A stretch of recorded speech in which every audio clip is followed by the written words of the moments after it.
On this episode of Motorvate's Do-Yourself Garage, we're going to show you how to clean your G37 and 370Z throttle bodies. These guys, right here.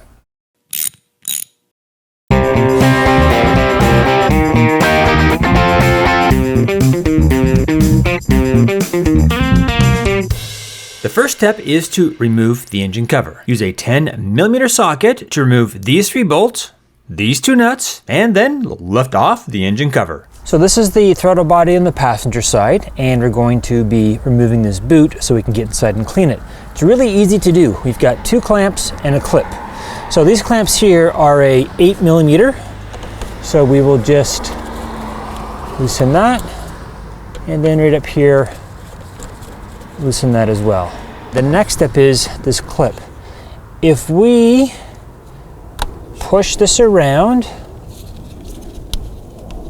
like that, you can take some good old vice grips and just simply put it on, let it lock in, and we can just rest it right there.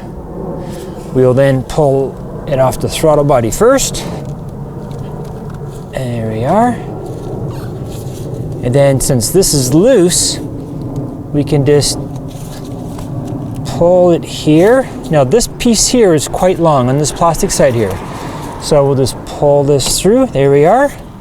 We can now release our vice grips and simply just give this a little twist pull just like that. And our boot is now off. This is my throttle body after 136,000 kilometers or about 85,000 miles. As you would expect, there is some carbon buildup around the edges of the throttle plate. Since I'm the second owner of this car, I don't know if it has been cleaned before. However, it really doesn't matter since it's going to get cleaned now. Now what I like to do is just take an old toothbrush like you see right here and spray on a little bit of throttle body cleaner onto it. Then I will push in the bottom until I can get a finger up top, and I'll hold it open like that. And here's our toothbrush with throttle body cleaner, and I just scrub. You can also get the bottom of the plate and get to the top part of the plate. Turn this around, I can get it up here as well. Now, if it looks like I'm doing a really awkward job, that's because this throttle body has been cleaned 4 times now, trying to figure out the best camera angle. So it's not even dirty, but I just want to show you how you can do it. I'll just close that slowly. So then you take a rag and just wipe it all up. Just push in the bottom again. There we are. You can see that just fine. And give it a wipe inside. And on the back of the butterfly valve, also up top, right there. And on the top of the plate. Okay, let that close slowly and wipe around.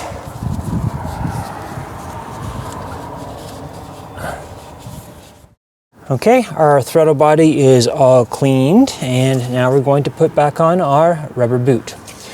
So I'm going to start by putting it on the airbox side. Now, if you look right here, there's a little notch where there's a plastic piece that fits into a notch on the rubber boot. You want to make sure that's evenly spaced. Get that in there. I'll just slide this over here. Get our vice grips right on here. That will hold the clamp open. And we'll be able to push that right in. I'll just wiggle it a bit. That looks to be good. You want to make sure it's aligned properly. There's a plastic notch on this piece here that needs to go into a little groove in the rubber boot. So as you can see, that's looking good. We'll get our clamp on like that. Again, it's pushed in all the way. That's good. We'll just push it on to our throttle body. And again, we got a little bit of another plastic tongue with a little notch right here. Then we can simply tighten. And tighten this side. Okay, so really it's just like snug in a little bit. They don't need to be crazy tight. Snug it in a bit. Snug it in a bit. Quick double check. We get a little plastic lip right here. We want to make sure the rubber's right against it, and it is, as well as on the bottom. And that's good. Over here, the same thing. I'm going to reach out underneath to make sure it's all the way on. And it is. It's looking good. And that is all the way in and looking good there. Now what I like to do is just sort of push this around like it was so that it just looks a little bit better. Okay, quick double check. That's good. That's good, and that's good. And that is how you clean the throttle body on a G37. Let's look at those 3 different procedures we need to do to make sure our idle is not high.